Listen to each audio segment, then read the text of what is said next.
We are live with the Friday Fun Podcast here with Gary, an invisible Foggy, and myself. Gary's added some new background art of his favorite horse owner, jockey, which of course is himself. And Foggy is here in voice, luckily, because the first topic of the day is the Triple Crown. And of course, we get to bring it up right away. Get it out there. No Triple Crown run winner this year, and there is only one. That's too bad. Yeah. 2 years in a row, I've ended that hope for the Derby. And I've got no numeration from you or no remuneration, just a passive thank you. But anyway, little plug for me winning the Preakness 2 years in a row. But just drop that in there. Just drop that in there. So tomorrow is the final leg, the Belmont. I thought I saw earlier that we're either up to 7 or 8 entrants. Could be more by now because it was earlier this morning. So anybody interested that has points, and I assume that at some point in time, maybe you don't even have to have points, but I think the race holds 12. Last I looked, there were openings. And so contact Bob for the password. And if you have points, I thought about adding one more in there that's more of a router than a Derby horse, but keep in mind, you're also accumulating, potentially getting points for the Breeders' Cup Classic. Which there's only 8 and there's still 8 on it. What's that? There's still 8 entered. Still 8 entered. Top 3 get significant points because it's a grade 1. And I think it's the 80, 60, 40 for first, second, third, plus add on the number of horses you beat. So you could get enough points to actually get into the Breeders' Cup Classic $2,000 race. So I don't think 10th or 12th in the Breeders' Cup Classic is over 90 points. If it is, then I guess I'm wrong. Gary will check on that. I know he will, as he changes the channel on his TV. No, I'm turning it down so I can actually hear. Has anybody analyzed what the chances are that the top 12 are going to race in the Classic, or are there some that are going to go elsewhere? I don't know. Well, they'll lead the filly. I think that a lot of the top 12, without sounding insulting, are not on the top of their game right now. Yeah. Now, Perky's horse will be there. If I can get in the Belmont. I got a horse called Connect 4 that might be able to get in. I would bet you can. Foggy, you have one more chance in 20. You have 3 of them in there. You have one more chance. I got it now, Gary. I got it now. You just have to say it slow. No, I'm not even trying to pronounce it again. Really? In the Triple Crown Series, I'm 22nd. In the points or the standings? There's points. 2 of them. I'm 22nd with 9 points. Oh, I'm looking at the Classic. Sorry, I'm looking at the Classic race. Sorry. Last week in the Preakness, there was a horse that entered. I think Paul entered it. A horse I used to own, and he only had like 1 point, 1 or 2 points because there were entries available. So I'm sure. I mean, entries are going to be closing pretty quick. I don't know when the race runs, what time of day, but it's 24 hours before that. So I assume it's still open. I assume what's the race time? 18:45. Oh, okay. So it's a little bit later. Okay. Well, and then what's the close time shown as? Today at 18:45? Yeah. No. Yes, today, 18:45. Yeah. So hit up anybody out there. There's 4 openings. Hit up Bob, and then he will give you the password, and then he will, if more than 12 end up being in it, then or you can just guess the password like I did last time. Yeah, you could. I'm not going to give the password, which I have. So none in it for you, Gary? No, I've raced very few 3-year-olds this year. Okay. Well, I have my guy. I was trying a different strategy where I'm trying to keep some of them fresh for the 4-year-olds. Yeah, and I don't have 40K in my account, so I'll skip. Hey, Pat. Thanks for tuning in. Hey, I thought you were working. Yeah. At least somebody's watching us. So I got my guy in there. He's not really a 12 furlong horse, but thanks to some chat a few days ago in Discord, where I had heard this, but I'd never done it before. Someone mentioned that at the longer distances, you can recheck your ads, and your horse may have a different preference for ads. I'd always known that with Butte, that sometimes Butte won't kick in until on certain horses till like a mile or more, but I found out my guy does not want the shadow roll in a 12 furlong race. So hopefully that'll slow him down and he'll have more in him. We'll see. It's interesting. But yeah, I was totally surprised by that. But someone did mention, I think Greco told one of the newer stables, and then they mentioned it in chat the other day, but I don't remember who it was, if it was Dash or Ball Farm. But anyway, so that goes off tomorrow afternoon. The big culminating events, I guess you would call, will be, I believe, next Sunday, a week from Sunday. And that's the Triple Crown races. BC. The Breeders' Cup races. And get it right, Lee. Those are the crown jewel of the season. Who let him in? I tried to get him in a while ago, and he waved me off. He's at the track betting, and they hadn't got him a good enough chair to sit in yet. So, yo, can you hear me? Yeah. What's up, fellas? I'm just a little busy here in the background. I was trying to post a message out to Twitter that we're doing a podcast. So yeah. The Breeders' Cup will be Sunday. Probably, I don't remember, 12, 15 races, something like that. And it's a very fun day. We should probably do some kind of live podcast that day. So maybe runs over 2 or 3 days, doesn't it? What's that? The Breeder Cup's running over a couple of days, is it, or is it all in one night? Oh, in the real Breeders' Cup, it does run over a couple. I kind of thought the one here was one day, but I can't multitask, so you're gonna have to look. No, it's the 22nd and the 23rd. It is okay, so it is Saturday. Sunday. I'm just looking at the finals here. It's the Saturday and the Sunday. It must be. What's up? What do we need? Info? The Breeders' Cup races are over a couple of nights. How many races on the weekend between Saturday, Sunday of the Breeders' Cup weekend? I thought they were all run the same day, but Gary has corrected me that they are run over 2 days. Yeah, 2 days. I think originally it was like for the 2-year-olds to run the one day, and then like the 3 and up to run the next day. That's how it was originally set up. It might still somewhat be that way. Okay, I think it is. Yeah. The juveniles seem to be running on the 22nd, on the older horses on the 23rd. Okay. Yeah, there's some slight changes to that for next season, but okay. The difference is that I know you can't see the June card yet, but I'm getting ready to load the June, July, and August. But literally every single qualifier is already pre-programmed for automation. It's already in there. So I don't know what you guys were talking about.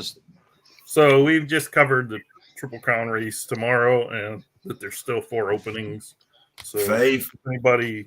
Oh, there's 5 openings. Or no, 4 openings. Sorry, you're right. Sorry, 4. That anybody with points can enter, and I didn't know if anybody without points could even enter since the deadline is approaching. Every season at the Belmont, it just gets less horses. I think mainly one because it's a mile and a half. Yeah. And the other one is that they get their tails kicked in the previous 2 races and they just give up. Well, I think that'll change next year with all these stairs coming out now. Yeah. Well, there's a horse I recall.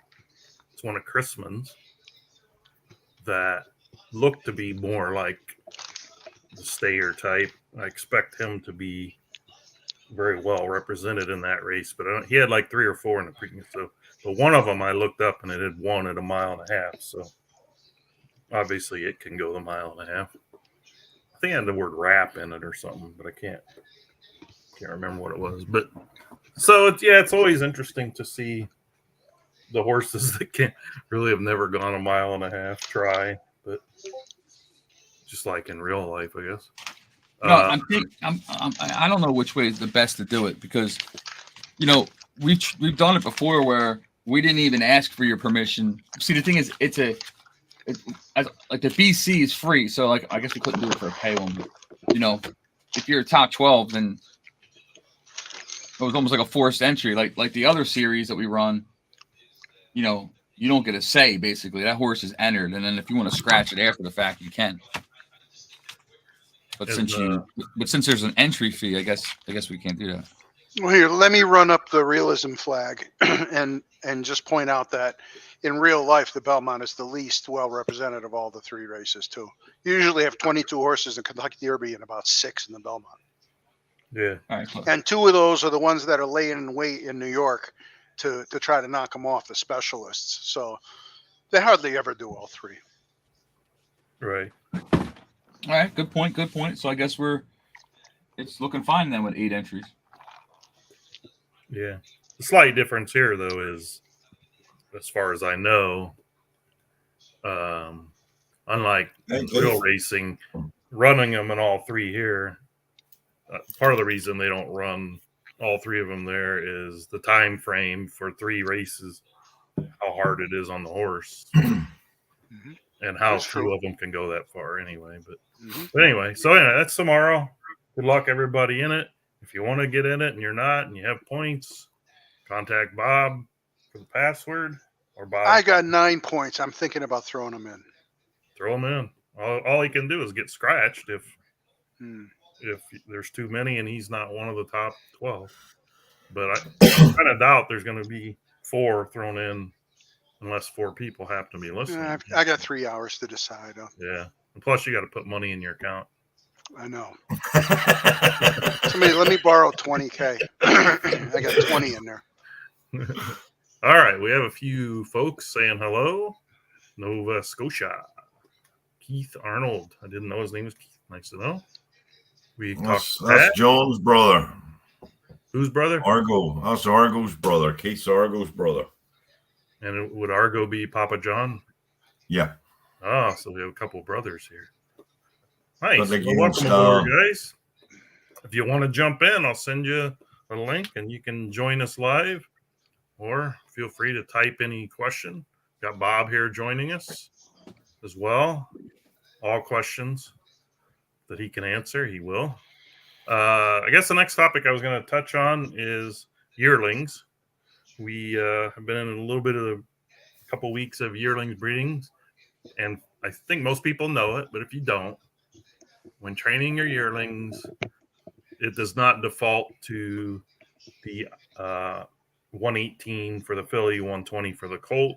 It'll typically use whatever you last trained any horse at, I believe. So just make sure a filly is trained at 118 and a colt is trained at 120.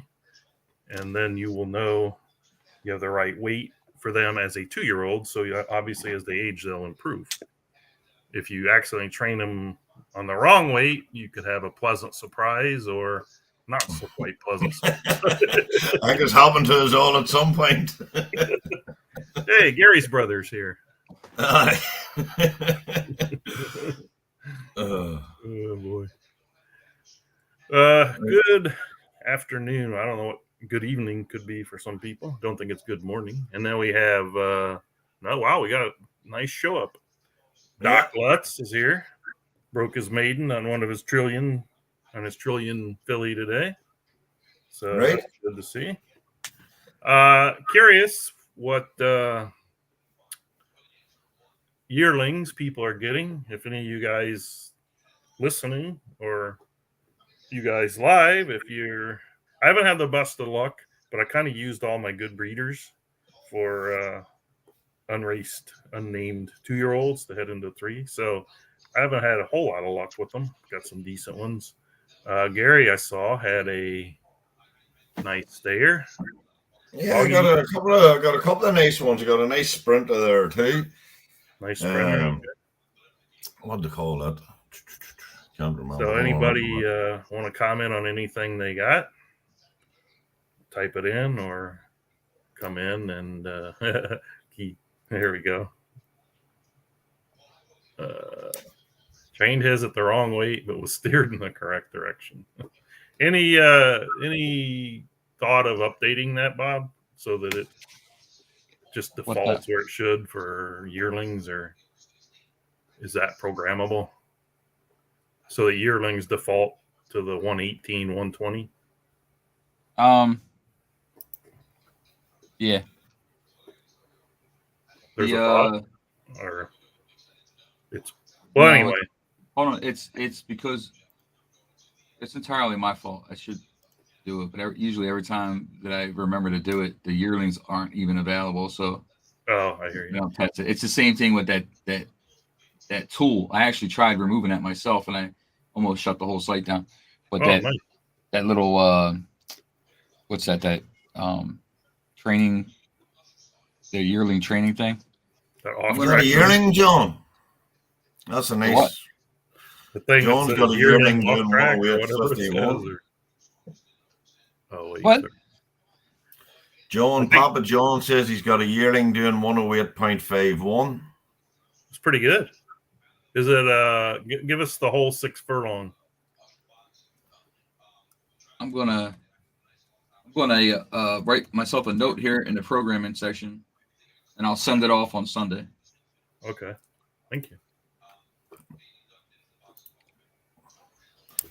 Oh, sales ring vouchers. Yes, he says. Trained him at the wrong way. Rebella. Okay. That looks a nice horse, John. Yeah, that is. Now, so that kind of segues into the upcoming auctions. I will profess ignorance. So if someone has, I can't multitask. So if someone has or knows the dates of the auction, and is one just a yearling auction and one's open, or are they both open? The first yearling auction, isn't it? That starts on the 19th, closes for entry on the 21st, and then the sales is next Sunday. Oh, so the auction is running the same day as the Breeder Cup races? Yeah. Okay. I'm sorry. I had sound issues there. I couldn't hear anybody. So if someone asked something, I was commenting on the auctions because I know one of them's a yearling auction. So the yearling auction is the same day as the Breeders' Cup, is what I'm hearing. Yeah. Okay. So there's the whole splits. Ooh. Here we go. What is that? What date is that? The 23rd. Yeah. 23rd. So the yearlings for the 23rd, and then the open auction is on World Stakes Day, and the same day we run the Futurity Cup finals, the Superstar Sprint finals, the Santa Anita Derby finals. So that's a big day as well. That's also. Would you not be safe for pushing that back a week? What? Would you not be safe for pushing that back a week? What, the auction? The open auction, because you're going to have a lot of horses people might want to try and sell that could be running in the big races. Yeah, even the following week. Well, there's plenty of big races, not even a week after that. So I don't think you're going to avoid the big races. I was thinking maybe a Saturday instead of Sunday. Yeah, no, I mean, every time we do that and we change stuff up, we change times, we change days. It just really haven't been as well. I know that when we did it, not this past season, because the way the season ended, it ended on a weird day. But the season before, when we ran the end of season auction on the last day with everything else going on, the auction was actually probably one of the best ones we ever ran. Right. You know, that day is a huge day. Whether people might not realize it now, but you have those 3 different finals events, right? They're all paying. They're all paying cash. You had all of the World Stakes Day. There's just a lot of credits floating around that day, and it's a lot of opportunity for some people who, like, for instance, you have a whole set of claiming crown races, right? So, like, you have a claiming crown race, and people say, "Well, what's a claiming crown?" Well, you have to look at it. It's for your claimer horses that have run in claiming races, but these races aren't claimers. They're starter allowances for people that have run in the claimers. And you could have a $5 claimer that you've been running during the season. That's any horse that's run for 5,000 or less in the claimers is going to run for a purse and $50 added. It's probably the biggest purse that horse has probably run all season. So some of these people that just have even some of the claiming horses are going to get some extra credits in their account that day from claiming crown races, etc. And they may be willing to parlay that into the auction. So it's yeah. So I mean, I don't think it's hard to say whatever's the best day. So I understand what Gary's saying about the timing, whatever, but we have a whole week of big stuff, and then the first week of the new season's even bigger. You have the Eliminator tournament, and then even after the Eliminator tournament, you have the stakes races like on May 7th or whatever it is, or that's a massive day. So we're basically packed all the way up in May as far as things to do. And even the 2-year-olds, like where last season the 2-year-olds had a delayed rollout in graded stakes racing. That's not really the case anymore because we have the Eliminator. We also doubled up on the Blue Blood Maidens for May, and we also have a couple of really nice maiden races that are bigger than Blue Bloods or whatever. So, but we have the 2-year-old qualifiers start from the very first day. So I understand that there may not be that many horses to enter it and it may cancel, but the fact of the matter is that it's on the automated schedule now. So these 2-year-old qualifiers are available from the very, very beginning for people to get points. And there's also 2-year-old graded stakes races. So it's just going to be a full packed card for May. Got a question from Alan Arnold. I don't recall which stable that is, so you'll have to tell me. Yeah. Are you still looking at the jumps and the fences? Yeah, no, Bob, you're a great Dame. I'd like to get hold of him. Who? Oh, the puppy. You're a great Dame. Oh yeah, it's Chew Toy. Yeah. Well, let's put it this way: I can give you an idea of how far away we are from it. So we have a few bigger pieces that still need to get to be put in place, right? We did acquire. I said this before. It's like a broken record. We did acquire the art assets for the fence jumping. We have that. We have the tracks. We're not from a graphic standpoint. We have what we need.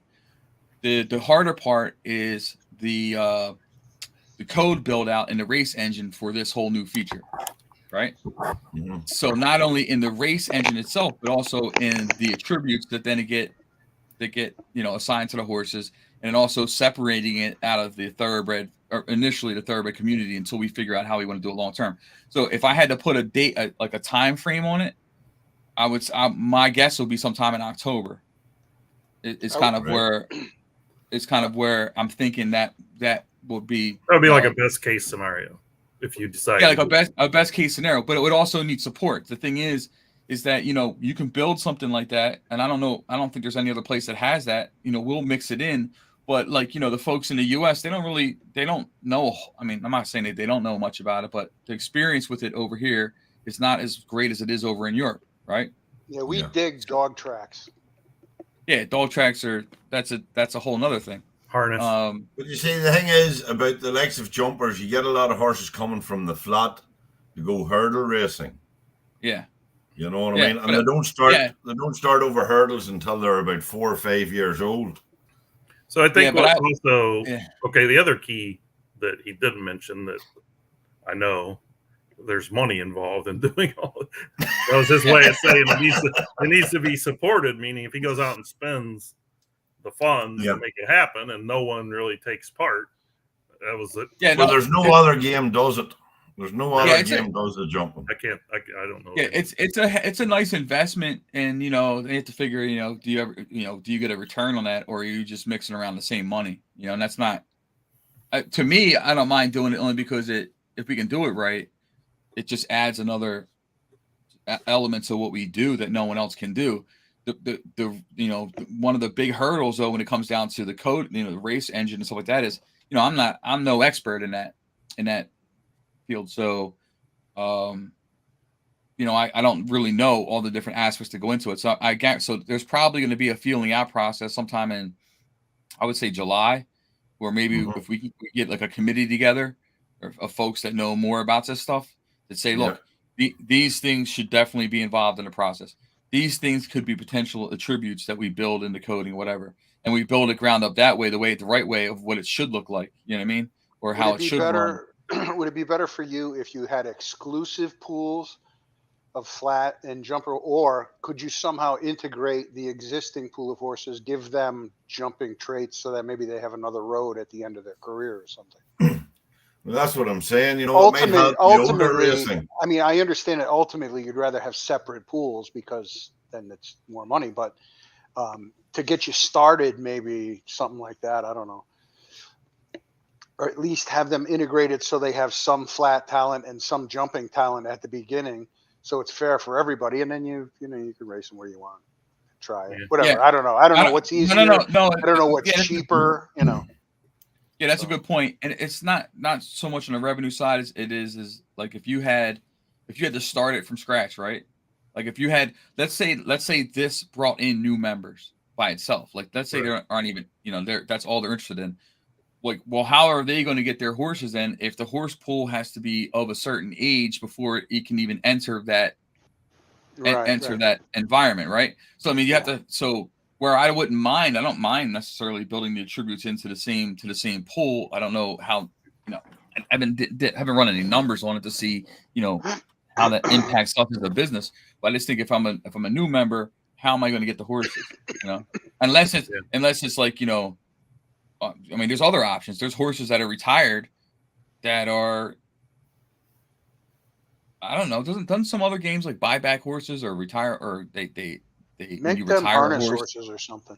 I think here we go. I think another game they take retired horses, then they sell them back to the people for they put them on the public. Right, they put them back on the public. But I don't think they credit anybody anything for it. Listen, I guarantee that if we put a committee together, like a little think tank session that's specifically there for that, all that shit would be hashed out. I knew this was coming. The standard bred, the dog, camels. Yeah. Like it all comes down to membership, really. I mean, you offer too many things, and then you at 6 years old they all turn into cars, and then we'll have a road race. NASCAR. All of it is possible. It's just that the artwork is more expensive than anything else. Yeah. And that's So. Okay. That was a good update. I wasn't sure where we were on that either. So the auctions we mentioned are coming up. And I know I should have wrote this stuff down. No dogs or camels. Bob, the breeding 3-year-old foals, from the sounds of the video, is not happening this season, correct? No, I want to do it, and I think I'm justified in doing it, but we won't be doing it. Okay. So that is put to rest. Okay. Yeah. We'll see what happens. I think the card is better. And for next season, and I think the graded stakes racing spread out. There's stakes racing. There's all kinds. There's stakes racing. There's graded stakes racing, and then there's BC stuff. The graded stuff isn't even related to the BC stuff. Like, so you could have a BC something that's G1, but you could also have like a New York Stakes G1, whatever, at Belmont that doesn't even get you points for the BC. All the BC stuff will clearly say BC in the name. I think that's good. That's good. Okay. So, did I answer? Oh, go ahead. I forgot the question actually. What? I was asking about breeding 3-year-old foals, actually, but Oh yeah. No, yeah, so don't worry, so we're next used to it. so next season, if the same thing happens, then we'll take a look at it. But I'm thinking that we'll see different numbers. So here's for wishing or hoping. I Like have to say, numbers are good. Go ahead. I've always been a big believer that the first round of adjustments and stuff, and a lot of stuff can be corrected with the race card. And so while you're talking about it, Lee, you were one of the big voices about this. I haven't noticed anybody complaining about people dropping down their monsters into allowance races anymore. And you can only attribute that to the card has made it so hard to do that, or it's just not worth doing it, or whatever the case may be. Is that correct? I mean, I haven't heard anybody complaining about it. No, I don't think so. I don't Well, know. I guess So that indicates since nothing else was done except for the manipulation of the card, then that must be what cured it. And I've always said that was the way to do it. Just program them so that they're not conducive. You can't race in one and then jump right in the other, jump back, and so good. I mean, that's good news. Yeah. So, Bob, Yeah, I mean, what do you and we touched on this before, Pat's question on the 4-year-old. Why don't you expand on how 4-year-olds are going to race next year, like their own cards, their own what is unique to 4-year-olds, 4-year-olds plus maybe. Yeah, so the 4-year-olds are completely broken out of the standard race card from any other age group. So, from the very beginning of the season, you're going to have, your own claimers, your own. I'm gonna pull some of it up. Well, what was wrong with 3 and up claimers? There's nothing wrong with having any age in those. No. What was going on was a number of things. The first one would be that the distance and surface mix was incorrect, so that affected everybody. Okay, so if you get a certain distance that recycled through more often than others, and then you don't have other, there's other distances people are waiting on. So that definitely affects 4-year-olds because people will sit on 4-year-olds will sit for a specific range of distance and surface where they may be a little bit more, aggressive in the younger years. So that's the first thing. Number 2 is that there's this back and forth between people who think that 3-year-olds can't run with 4-year-olds, or 4-year-olds can't run with 3-year-olds, or somebody has an advantage. So anytime you see a race listing that says for 3-year-old and up or whatever, people just choose not to enter if they're 4-year-olds. Okay. So there wasn't that many 4-year-old races on the card at all. There was very few, let's say if there was 20 10K claimers for 4-year-olds, there would be 300 of them for 3-year-olds, same distance, same whatever. And so this wasn't the same opportunity to find a race. So if you say there's only 20 7-furlong dirts for 4-year-olds, 20 claiming races at 10K for 4-year-olds, and how many of them are 7 furlongs? You see, does that make any sense? Yeah. It does, but why would you break them out of the claimers? Claimers are completely self-regulating. It's the only perfect system in the game. It doesn't matter if you have A horses, stakes horses, low money horses. If they're in a claimer, they're all subject to being grabbed. So that's the great equalizer. Let them all in there and at least make your claiming races healthy. Well, the claiming races are healthy. Like there's no issue with 2-year-olds or 3-year-olds claiming races. It only has to do with 4-year-olds. And the races that were there, the 4-year-olds had an opportunity to join them, but they didn't. So the statistics would suggest, not tell anybody, but suggest that there isn't an issue with claiming races at all. It's just an issue with 4-year-olds of people not running them. And some people were. And I don't, there were some other points brought up too. When we looked at the 4-year-old claiming stuff, the prices were out of balance. It's like, well, who's running a 40K claimer 4-year-old? Right. So here's where I'm going to disagree with you, Foggy, because the advantage. How dare you? I know, and I have my stats, but I don't have them. But the advantage. You just don't happen to have them where you can put your finger on I can get them. I can publish them if you want them. You have them. Well, I didn't think this was going to come up. So, Ghost stats. but Yeah. this is just common sense. You don't even have to have stats. Okay.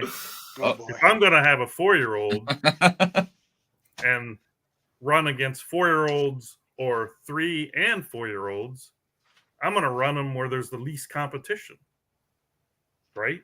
So, Okay. if like, I don't want to run against 3-year-olds because there's, like Bob just said, there might be 200 3-year-olds that I'll be competing against. There may only be 30 4-year-olds.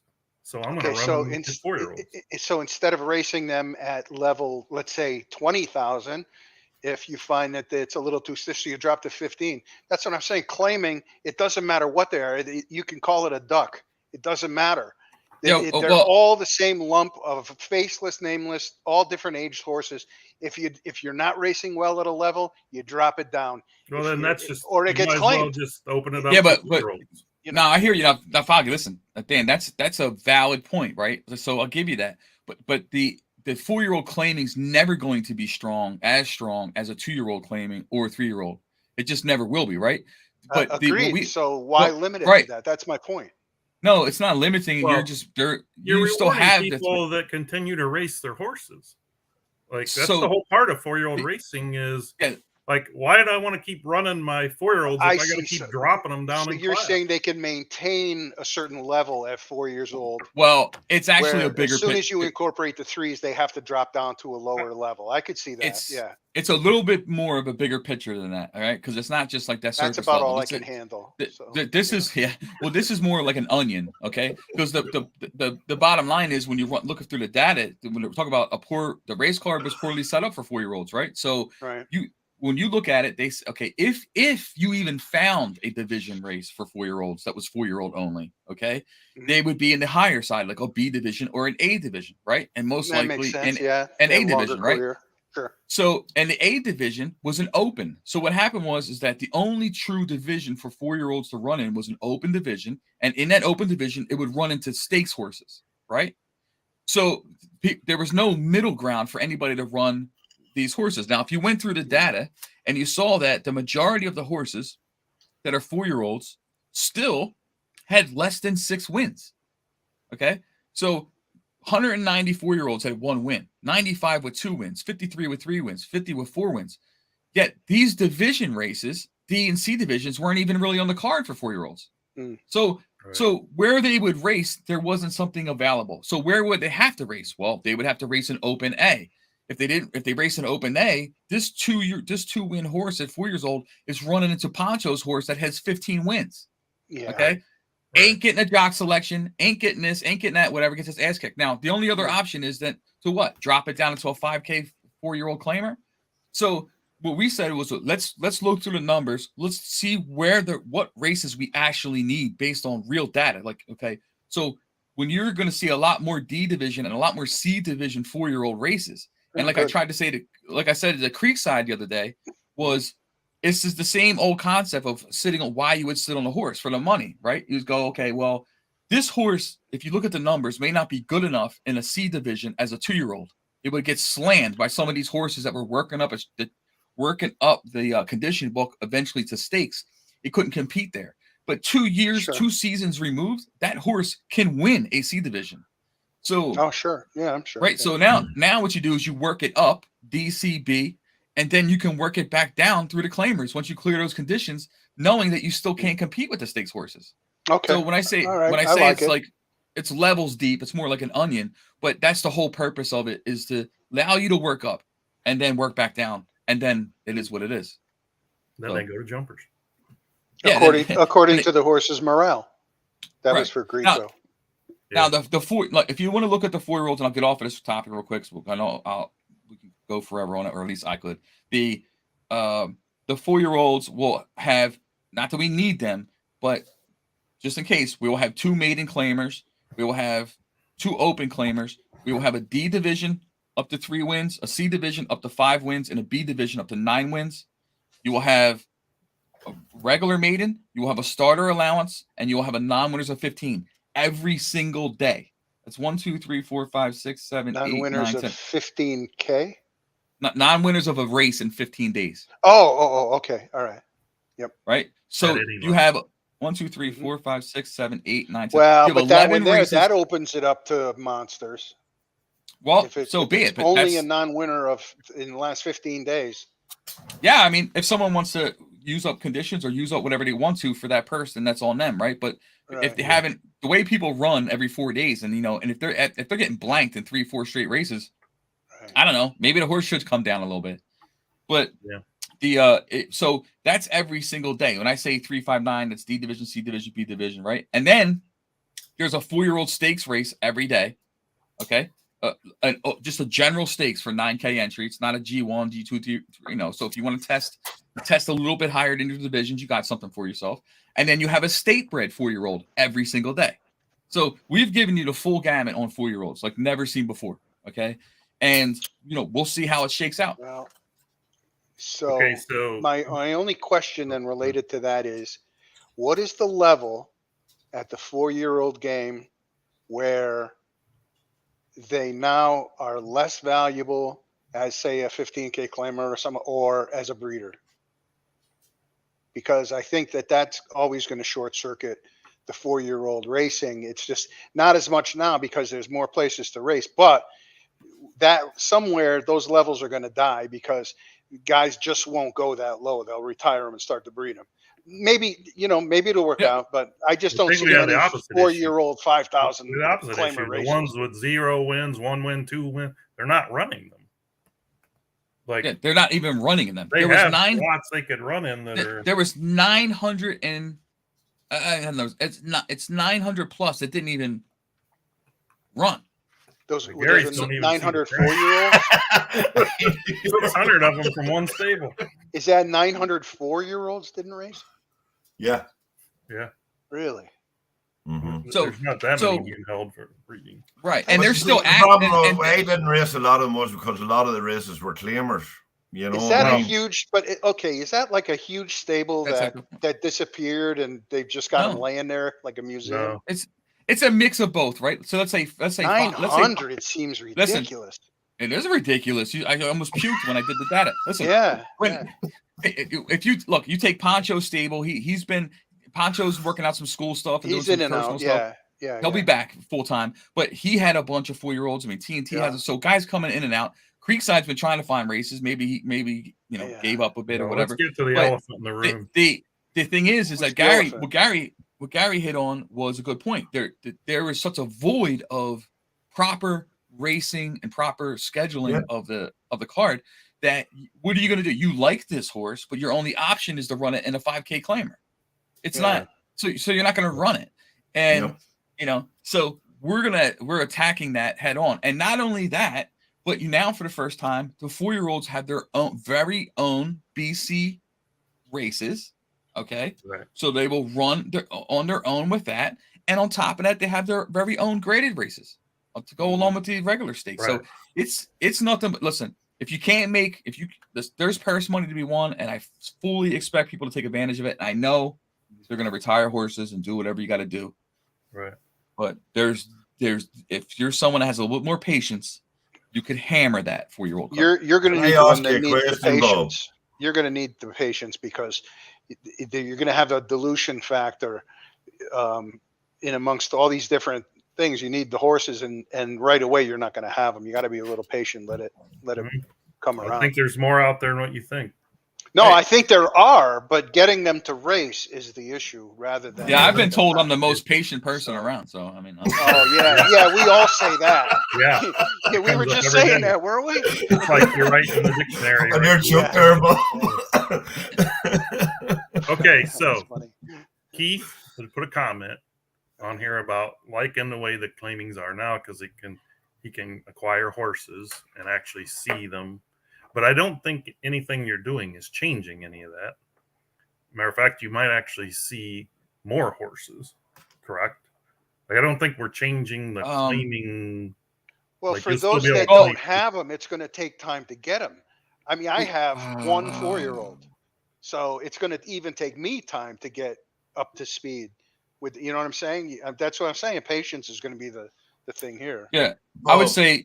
What is the data on 5- and 6-year-olds racing, is there much data on any 5 or 6 year olds racing against the 4-year-olds?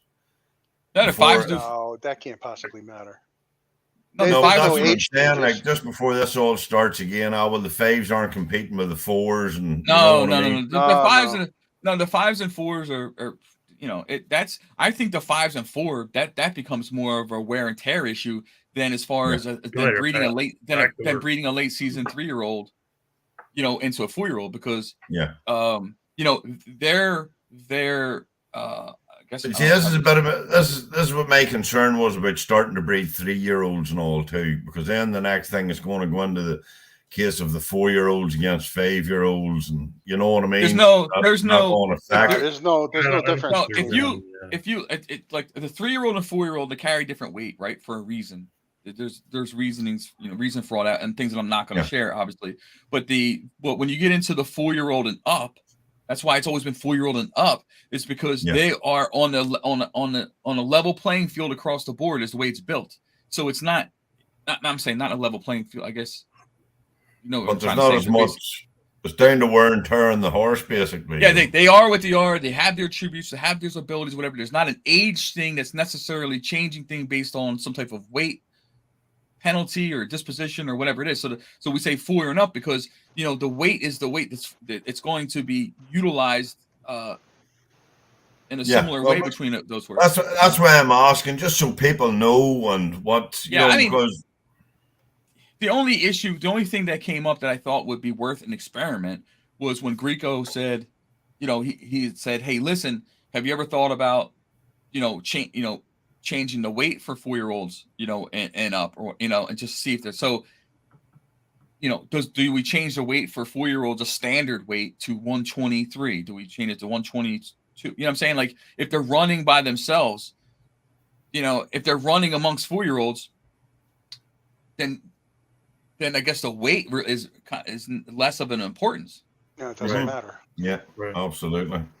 I mean, weight matters, Foggy. Don't get me wrong. I'm just saying, right, in the sense, you know, it's not 3, 4. You know, if I can't make a 4-year-old 122 and run against 3-year-olds 122, unless it was a specific. I mean, I can make it, but it wouldn't be right unless it was a specific race type, like an allowance weight, some type of weight allowance for non-winners of a distance or an amount or something like that. Yeah. So, but no, listen, the 5s have already proven that they can run with the 4s. That we've done that for the last couple seasons. What I realized, though, and I didn't card it this time, so we'll see what happens, but the Old Town Series also may be part of the reason why the 4-year-olds races don't, the 4-year-old and up races don't go off as much, because the 5-year-olds are running in the Old Town Series by themselves.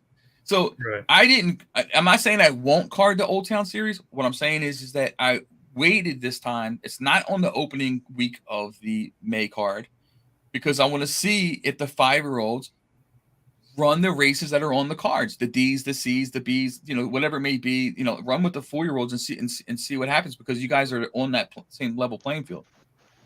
Right. I don't mind this saying, I need a Derby Series. It's under 99. It kind of creates its own little division, right? But an Old Town Series is open. Right. So interesting. It's just a hunch, but I think it has an impact. Yeah. No, I would say you're probably right to a certain degree. Like, there's no doubt about it, because you're taking away from the 4-year-old up race as well. Like, yeah, definitely. Let's move on to the Eliminator. Again, we'll do the basics. 2-year-olds and 3-year-olds, unraced. They must enter the Eliminator unraced, and they cannot continue to race as long as they are still in the Eliminator, unless, of course, you decide to withdraw from the Eliminator. So you enter it, you stay in it until you're knocked out, or you choose to exit it. But you can't pick up a race in the middle of the week or whatever. 4-year-olds follow that same rule, as far as you're in the Eliminator until you're eliminated and no other racing allowed. However, to get into the 4-year-old Eliminator, you can have one win. If that's correct, I believe. Yes. A win of any type, maiden, D, whatever. Can I just verify something? Does the You horse may. have to be 4 or can it be 5 to go into the 4-year-old? And is a 4-year-old and Oh, up? maybe I said it wrong. Maybe it's 4-year-old plus. Yeah, it's 4-year-old and up. Yeah. Right. No, I just wanted to check because Well, I think that's I'll have a few horses turning 5 that I haven't A raced yet. few. A few. Yeah, A few. I think you left out the word 100 there, didn't you? it is. They're 4-year-old and up, and then unlike the other ones, the 4-year-olds have 2 races that they can enter. So if you look on the second day of May, there's 2 races. One is a maiden, and one is a non-winners of 2. So either one of them can be entered. Okay. So And so people got to be, they got to use some, got to use some strategy here as far as what they want to do, because I don't know if I should give away the strategy. I won't give away anything. I'm just saying that there's 2 races, and you pick which one you want to go into. but in the end, there's only one. Yeah. So Well, after the first day, then 4 days later, the second round starts, and in the second round, there's only 1 race to enter. Oh, They all fall. okay. They fall. Because They all fall into the one category. Okay. yeah, it's non-winners of basically 3 at that point. Yeah. And that encompasses everybody. And then obviously we search through it to see if anybody's entered that shouldn't be there, and then we void out those horses. What's up, bud? Okay. Come on, you want to get on camera, Bob? Come here. Say hello to the Yeah, fellas. bring him on. That's Gary and that's Lee. Can you see? Come on. So, Right, Hey, dude. there he is. Sit down. Where's the Great Dane? And Bring that's the Dan. dog down.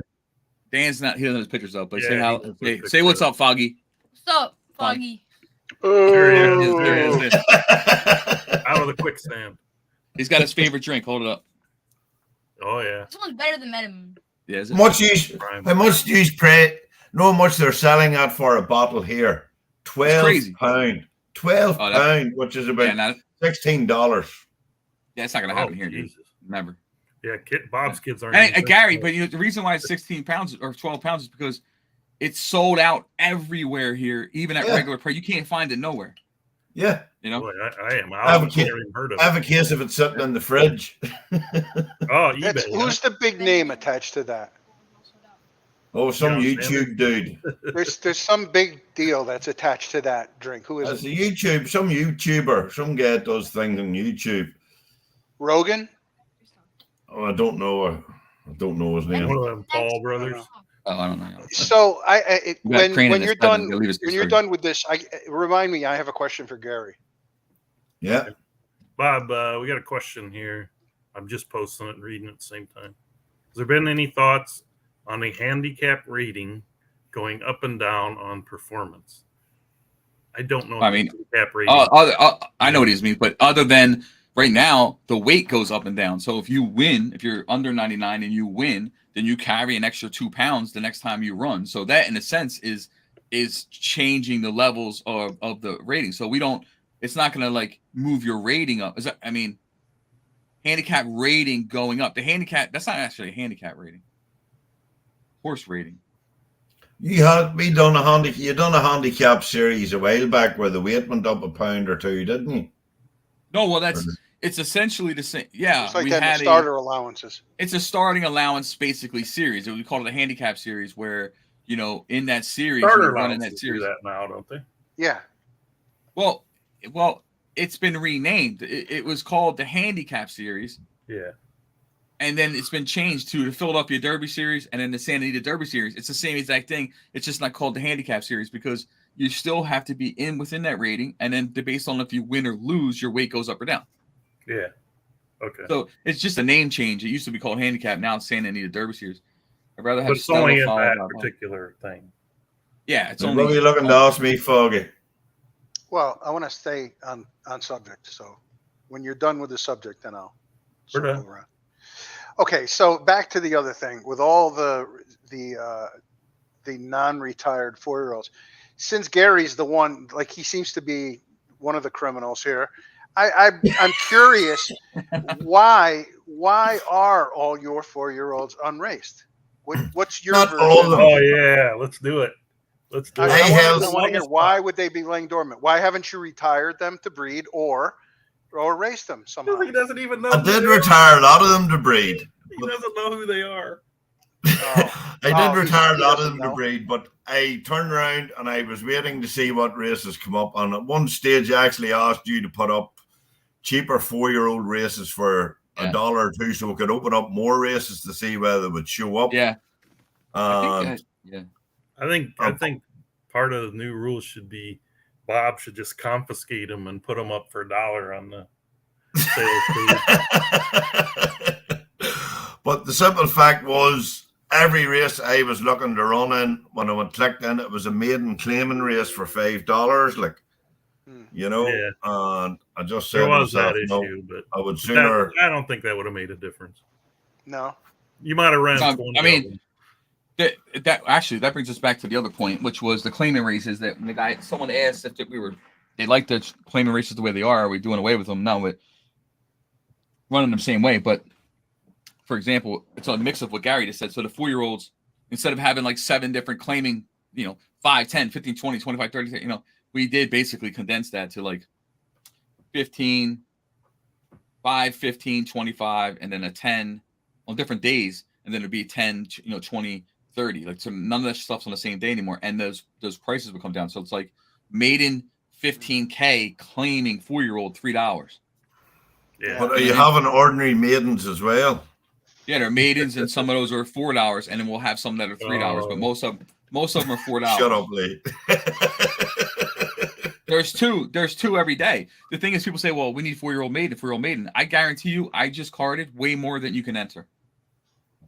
That's fair enough. We'll see that next year. There'll be 8 of the 10 entries will be Gary's horses in every maiden, 4-year-old maiden. As long as you get them running and they start opening up more races.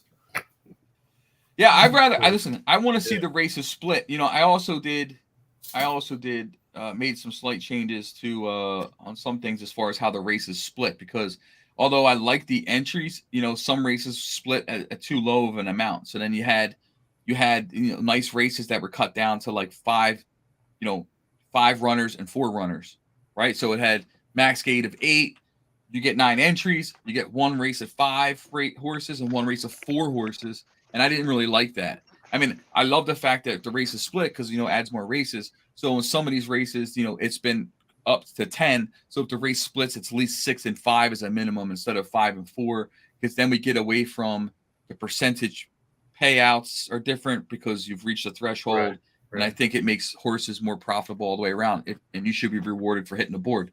So we're still looking at, like, for instance, let me give you an example of something new for you guys, right? So we have every single day there's state bred racing, right? And every single one of those state bred races are added money races. Oh, wow. So right, it's all new. So that's all added money. And so we're giving away, just in stakes, just think about it. Just in state bred racing alone, we're giving away $75 a day. On top of the 75, you also have the state bred bonus if you're a gold member. So we're doing what we can as far as throwing added money and the stuff back out into the community. And it's going to be there. It's a homie. Right. So you have all that stuff. And then to what you just said was, so what I was talking about was the split races. We had to increase that. Sorry. So because we were giving away all that money, we had to increase that race split from 8 horses to 10 horses, because I don't want to be giving away all this added money for a 4-horse race.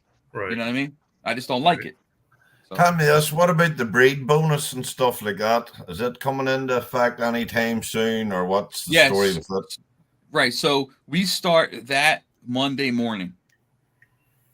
So we start that. There's a list.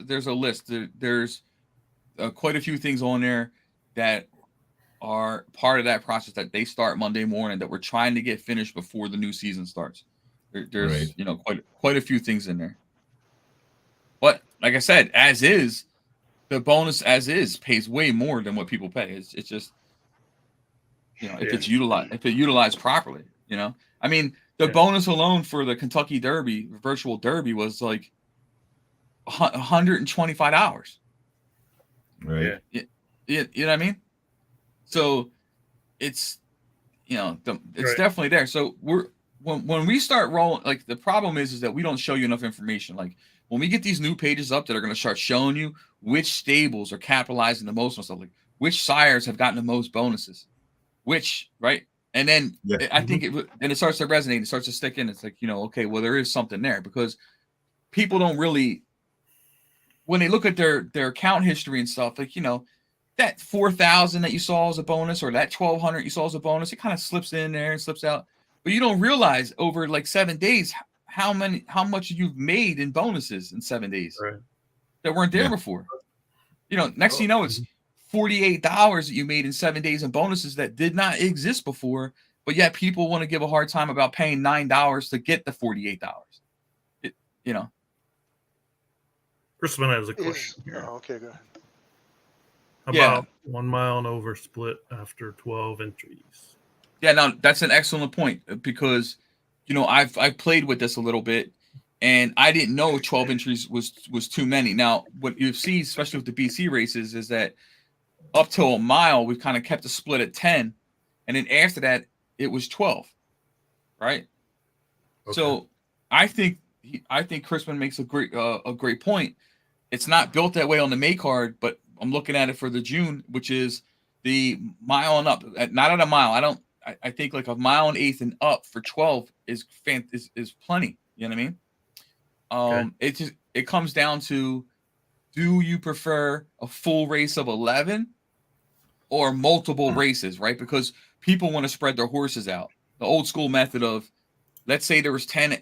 Let's say the race splits at 10. I already have 2 in the race, right? There's 9 horses entered. I already have 2 in. I already know that if I enter 2 more horses, it's going to trip it. It's going to split the race into 2, right?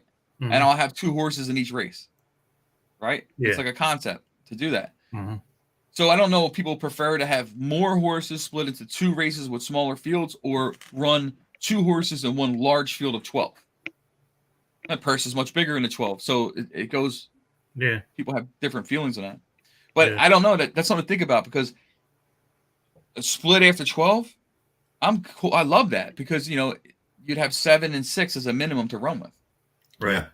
You want 6 horses because you get a better payout on 6. Right. Absolutely. You know. Yep. I'll look at Crispin. It's a good point. I'll look at that and see what I can do. Why don't you come on and join us, Crispin? Yeah. Is there a bonus for winning the Triple Crown? Is there a bonus? There is a bonus. Because what I was going to suggest is every time that doesn't get met, it should go to the last existing Triple Crown. Winner. How about it just rolls over until someone wins? Yeah. No, you know, let me tell you why. Well, the one that'll never happen. Number 2 is here's what I don't like about it. The bonus part of it. I would love to be able to do it and promote it, but what I don't like about it is that it opens up the door to manipulation. And then from there, you got to have a bunch of rules, a bunch of like terms and conditions, and a bunch of other nonsense in place for bonus money that you're adding, because people can actually help or hurt another person from getting the triple, right? Or you can, if you, because the way the series is set up, it's like you're not limited to the amount of horses that you can run in the series. If you've earned your way into the TC series, you're racing, right? Mm-hmm. And if you put 4 horses in the virtual derby and you win, you could probably put the same 4 horses in the second one and bag it, and potentially the third one and bag it. And if you have someone else with you that has 2 horses, you can make a backdoor deal where you say, you know what, I'm going to bag these 3, you bag those 3, and it's a better chance for my horse to actually run. Next thing you know, it's got no shoes, it ran unfit, and whatever it is, so they can get a Triple Crown and win it. I'm not saying, what I'm saying to you is that's the dark art. That would be a pretty elaborate scandal. It's not that elaborate. It's actually not. I don't think it's that elaborate at all when you consider in the day of age of communication, how we can communicate inside and outside of the game. If there's another $5,000 at stake, trust me, people will do, not everybody, but there's a dark arts to some of this shit. And some people will try to do what they can to win it. It doesn't mean they're going to win it. It just means that they attempted to do it. And then from a rule standpoint, you have to set a bunch of stuff in place that if you find this happening, or if you find this happening, you're automatically disqualified. It just creates a lot of bad stuff. So what I want to do is I would like to put a bonus in place for the Triple Crown. And I kind of like, I didn't know what I thought 2,000 was a good number, as a kicker on top or whatever it may be. I mean, something more to race for, you know what I mean? And we've only come close, I think, twice out of the last 9 seasons of someone actually doing it. Not that close. That was close. That Poncho saved. Poncho saved somebody's ass 2 seasons ago. I think it was Arctic Warrior that was getting ready to do it, or one of them, Arctic Warrior. Arctic Warrior finished second. Maximus in the Derby. Yeah, I actually was Max Galante or something like that. Yeah, I actually was kidding about that with the, but you make a good point. I don't know about the graft part of it though. I don't know. I'd have to think about it. Hey, we got a question here. Let's not skip over the payouts on. Is it specific leaders at every track or whatever? The track point leaders, they're meet racing. It's per track. It's paid out every single month. It's not paid at the year end. Now, typically, it's paid between the 8th and 9th of every month. Last month, I was whatever. I got to it late. It happened late in the month, and this one means it's going to happen probably sometime during this next week. So it won't be as late as that one. I'm just trying to get it rolled back. Basically, it's not an automated thing, is what you're saying. No, I got to manually do it. So usually someone will chime in around, but I plan to do it around the 8th or 9th every single month. And so it'll probably be done, I think, on I would say maybe the 19th or so on this month, and then back to the 8th in the next month. Okay, so you can't just send all the money to Gary and have him distribute it. No. The big thing jumps out. Nobody. Well, there's only one winner this week. Well, speaking about bonuses and stuff, like for instance, I know the tipping contest will change. I got some information from a couple guys. I mean, Creek and Berkey, they were good enough to share some more info with me on things that need to be tweaked with that. And I appreciate it because those two guys win it all the time, so they're really just hurting their own chances. But they had shared some information with me on things that I can do to improve that. So that's also part of the programming package. So I'm not sure when that'll kick in, but we got to do something like that. But the meat racing, I think the meat racing was okay this season. It still hasn't really accomplished its goal. It's better than it was before, as far as spreading out some of the bonus wealth, but it's still not really. Is there any thought? Because I heard this from a person, and I was thinking, is there any thought of making wins not the criteria for winning a title? Wins for what title? Well, all the titles seem to be based on number of wins, aren't they? Well, the previous ones. I mean, the ones that get paid every month, aren't they?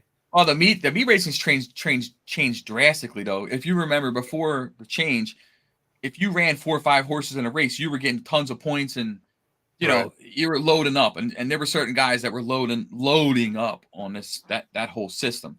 As soon as we changed it to where you only get a point for winning, you don't get points for second, third, fifth, right? It really did help out the meat racing altogether because you might have 4 horses in there, but you're not getting 37, 50 points from one race, and never winning. You can finish, 5th, 4th, and whatever. So it really did help out with the point system itself. Now, it still has to do with wins, but you have to win, which is the biggest difference. You look at what else could you do? What else do you base a racing game off of other than winning? I mean, winning.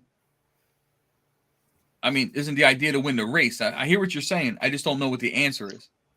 Well, I don't know the solution. The devil's advocate in me says people will do what they have to do to get a win. like put a Right, which goes back to the previous point about the Triple Crown and all that kind of stuff, right? But how do you? I don't know if you have a field, if you have a race and you have a meet, how else do you? If you give points for wherever you finish just for participation, then the people will slam horses in it just for participation. It doesn't matter, Bob. As long as you have a situation where you have a person who doesn't care if he spends $500 to make 50, you'll never beat it. No matter what system you come up with, they'll still do it. It's not a winning proposition to win those monthly meets by jamming races full of horses every time. It's strictly a loser, money wise. So if you got guys that are willing to do that, then let them have their fun. Just don't make those meets so proportionately large that it's going to hurt the rest of the group. Yeah. The only thing I can say is that you could actually further change the rewards for the meet racing, because it has been cut down, but we threw all that money plus way more some back into the race card. You can say it again because Gary's been saying that for seasons. He's wanted the meet racing like killed long time ago, and then add the money to the race card, which we have done. You could cut this thing again down in half, and then you could add more money to the race card to the point where the meet racing becomes meaningless. Why don't you just pay it like you do some of the others, to pay it with horse vouchers? It works for you. No, it works for them. It's a mix. No, it's a mix. The first two tracks some of them get vouchers, some of them get cash. Yeah, the first tracks get credits. Yeah. Okay. Yeah. It's definitely changed, but we used to give away a blue ticket for winning the Churchill meet. We don't do that. Well, that was the next topic. Oh yeah. Speaking of blue tickets, are you going to put blue tickets up for the big races or anything like that? Oh, go ahead. Yeah. So the like for instance, the if you win the BC Classic, you'll get a blue ticket. Is that just the 2-year-olds, or is that the 2-year-olds on 3-year-olds, or? Not yet. I think I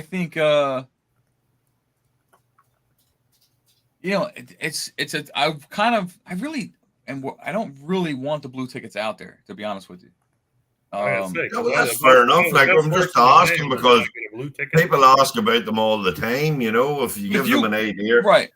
But if you win the biggest race on the site,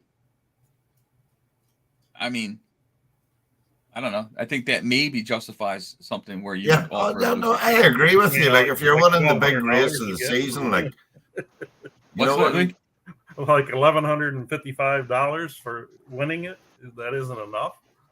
Well, yeah, I know. I understand. I get that point, but it's like, and then I guess I'm saying that the guy won the Classic. He's already got a damn good horse, and then next thing you know, you're giving him the opportunity to get the best horse for next year. Right, but if free is what well, does that help with value? Does it help with anything else? He's not guaranteed anything. A blue ticket, you still have to go through the breeding process. It's not a guaranteed thing, right? A blue ticket is where you get to choose your horses that you breed with out of the whole sales ring that's up there. Like, you can pick your share and you can pick your or mare, where basically you could breed trillion and rhythm. No, you can't. Rhythm's not up there. I know, but what I'm saying is that was actually the question before the blue ticket question was what on the we've been joking around showing the horses on the way to the sales ring, the bigger quantity and all that. So the question is that coming soon, or? Yeah, it's my target goal. I mean, I wanted to get it done next week, but I'm saying April 15th. So the listen, I said I was going to monitor it. So when we laid into it, how many's in there now? 180 or whatever. What's something in there like now? That, yeah. Right. So we were going to monitor it. So what I seen again start happening, which I don't like, is like the like, I guess, I don't know, too much speed. I don't know, maybe lack of better words, but I don't. I want to make sure that the mix is correct. You know what I mean? The bottom line is there's still a lot of speed coming through. I guess maybe there's not a lot of speed coming through. I guess what I'm trying to say is I'm comparing it versus classics and stayers, and just a mix. It just is a mix.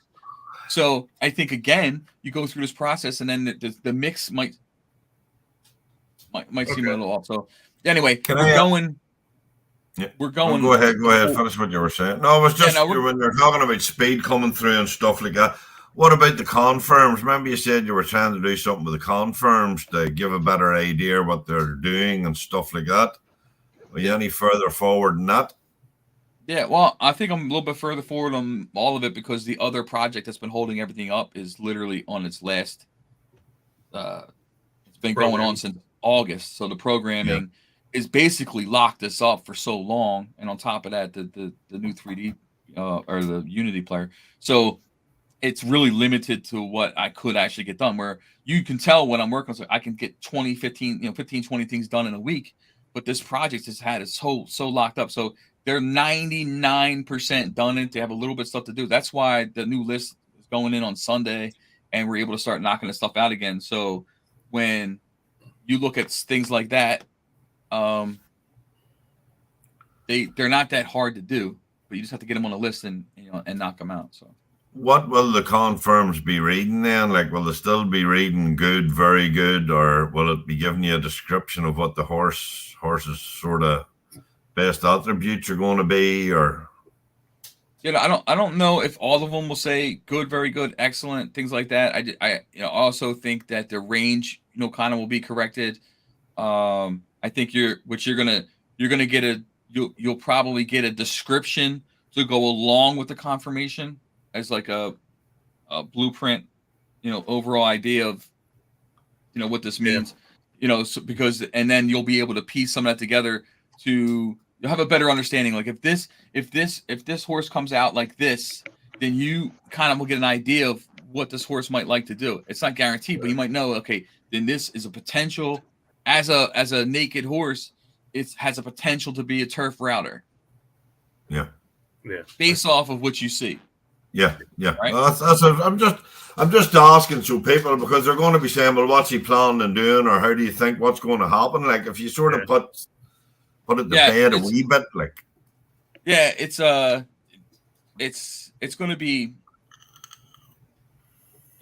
We'll see. I mean, I think what it might require is basically a second phase. So I think the first phase would be the new layout, right, and the new range and the descriptions of how to piece this together. And then as we use it, we may need to do another tweak to it so it makes more sense. Whatever there's a gap or hole that we need to fill in to kind of complete the puzzle. Then I think we'll do that. Look, it was hastily done, and it was a good idea, but we missed the mark on it. So yeah, well, that's fair enough. Like I say, it's just sort of have an idea of what's happening. You know what I mean? Going forward. I think that the confirmations to me mean something. I know what they actually mean and are, right? So it means something to me. But it doesn't really matter what it means to me. So what we need to do is just take that step forward. You should be able to use two things. You should be able to use your confirmation to give you an idea of how this horse might like to race, but at the same time gives you an idea of the type of offspring it might produce. Like, right? Mm-hmm. And then you have a horse rating, which is almost telling you, it's helping you out with that class of, that type of class of horse, right? And when you start matching that up with your average class rating of race that you're winning, your average speed rate, what I'm saying? And then you can start to kind of complete that puzzle. But I know if I take this sire and this mare and these builds, then I should be able to, I'm trying to, like a chemist, create something. I get what you're saying there, but yeah. So it's there. So it's there. It's actually, it's going to be a project of mine once this calms down a little bit. So it's anytime we go into a new season, I got a lot going on. There's a lot of stuff going on with the new season, right? But then soon as the new season rolls out, it's almost like a fresh book. So come May 1st, it's like, all right, we're good. We're good with this. Let's get this party started. And while you guys are having the party, I'm in the background. Then now I can settle down and be like, okay, what can we really, really work on over the next 2 months? You know what I mean? Yeah. So that's, Rick, well, guys, I'm going to call it a night here. I'll have to get the dogs all sorted out, and I'll see you soon. All right? Yep. Thanks, All right, Frank. Yeah, Gary. we're about to wrap up, so take it easy, Gary. Okay, good luck. Say Okay. goodnight to the dogs. Yeah, give a big kiss. The last thing I had that I've forgotten again. Oh, start of the year. Any idea on the gold, silver, bronze? What they're going to feature? Assume it's going to be some kind of breeding incentives or. Oh, the pack. So you'll still have the new member pack, Okay. right? You might have a second new member pack because this month that on-site deal is going away, which Okay. was the deposit match. Yeah. That's going away, but you'll still be able to do the new member deposit match on the package deal. So those things will be there. Okay. The gold, silver, and bronze package deals, which are pretty popular because they offer you getting more for your money. Right. They will be 100% focused towards breeders. Okay. I mean, there may be a smaller sales ring pack that's in there, but really the three main packs will be for the new season. They'll be like season 55 packs, and they'll be focused on breeding vouchers, horseshoes, bonus credits for stuff that you would use for gelding or whatever else you would use for. Yeah. And then some credits. So I kind of figured that. Just want to make sure people. Yeah, I know. Might be looking to breed some. Might know. The homebreds are strong in the first month or so, especially the first month of the season. Yeah. And you can go back and check the leading sires and mares for homebreds. There's some nice homebreds out there. Yeah, there is. And I would imagine this will be one of the better homebred seasons coming up. I think so too. In a long time. I think some of us that just lived and died on conforms only have realized that wasn't necessarily the greatest strategy. So, like myself, I used to sell my best racers and trade them for better conforms. Well, yeah, that didn't work out the greatest. Then I'd have to go beg for a racer to use with. Yeah. I mean, conforms are still good. I mean, you can't go wrong with good conforms, but there's levels to this. Right. Okay, I'm sorry. Go ahead. No, I'm just saying that's part of when we start working on the confirmations and making tweaks to that and improving that to be more useful, and then you match it up with other stuff. I think it'll all make more sense. Because you'll be able to actually go back. I'm sorry, you'll be able to go back and look at horses and be like, okay, now look at this conform. Now this makes sense. Aha, I knew that was a router, or I knew this was right, because it's going to be consistent throughout, and they're going to be similarities between these horses. Like this, not going to be exactly the same, but there'll be some similarities. Yeah. So there's a couple things. I don't know if we've dug up that forum post you did before on what to expect out of a yearling, but we should probably look for that and post it again so people know on average what a yearling is going to do at age change. Yeah, bump it up on the forum. Yeah. And Chrisman usually bumps it up on the forum. Yeah, where's Chrisman? He usually has it. Or Chrisman usually Paul or somebody. Yeah, they usually go to the forum and bump that yearling thing up. So on the changeover, because we all, and I'm included in this, we all panic. Okay. Yeah. So it's midnight, May 1st, or 5 after, whatever. And I'm training my horses. And it's like, whoa, wait a minute. That horse got slower. That horse did this. So if I recall, it runs in cron. Is that what that's called? Yeah, it's a cron job. So your 2-year-olds might see an immediate effect because that job runs first. The ones going. Right. So the ones, the twos, and the twos will go first with the age change. So come May 1st, your yearlings, the 2-year-olds, will be, whatever when you're working them, whatever, you're going to see the difference in the age change. There seems to be a slight delay from the 2-year-old to 3-year-old, as far as the age change goes. Now, some people can work it and be happy what they see, but I would say if you really want to, like have a full confidence, confidence in your, it usually is, 24 hours later, maybe on the second day, and so on. So, there's a couple. So I would say with the age change, be a little bit patient. The 1 to 2 and new 2-year-olds, you'll see that first, and then your older horses are going to take about over 24 hours, and then you'll see the difference. So if you worked it on the first and you worked it on the second, you'd see a little bit of a difference. Also, keep in mind that your 3-year-old to 4-year-old age change seems to be a little bit more significant in their works, whereas the 2 to 3-year-old might seem like a 0.02 below or the same, but they're adding the weight to it and stuff. You know what I mean? So Yeah, it's you know when game. when you think your 3-year-old has regressed because it's slowed down by 0.02 of a second, it hasn't. Okay. Right. You're in the same class of all the 3-year-olds. It's the 3-year-olds basically go through, they all go through the same age change process, and anything that would have impacted one for 0.2 would impact the other horse for 0.2. Right. You're looking for change, an age change, in a major change in one direction or another. That's 0.02 of a second. Isn't that right? So got a late question here. We were talking about the conforms and the descriptions and all that. When that's rolled out, it'll affect every horse, right? It'll affect every horse. It's no, I wouldn't say that. When you say affect every horse, then people start to think that we've changed your horse. No, right? I mean, that's the most confusing thing. We don't actually make any changes to any horse or any attributes or anything. We don't touch horses. Okay, all we do is change the verbiage as far as what you're seeing on the front of the screen. Right? Yeah. That's all we're doing, which is just it'll be more information than you ever had on an existing horse, and then a new horse, obviously. And it will be universal. It will sweep the whole site. And you'll see the process. So it'll start to pop up first on your horse stats page, and then the breed stats page, and then the auction pages, and then whatever page you look at, because they're all different pages. If you look at the URL, they're all different pages. So it takes time to cycle through all of the pages, and sometimes we miss some of them.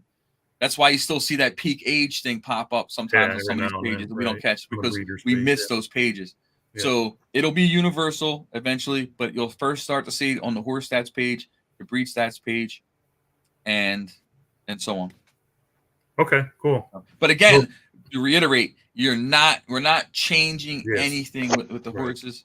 It's just the text that you see on the screen. Right. It's going to change. So right. Okay. Well, thanks again for coming on. I'm not sure I'm going to do this weekly, but we'll see how it goes. Great participation today. I thank everybody that joined us. Yeah, it was cool. And as long as we remain popular, we'll keep doing them. That's for sure. Yeah, no, everybody loves when you do them, Lee. And thanks, Hog, for being on. And I actually forgot all about it. I was working away on something else. Oh, okay. I saw the post on Discord and jumped in. Okay. All right. But thanks, everybody. We'll see you next time. Good luck. We're out of here. Everybody at the track. Happy racing. Yep. Take care. Take care.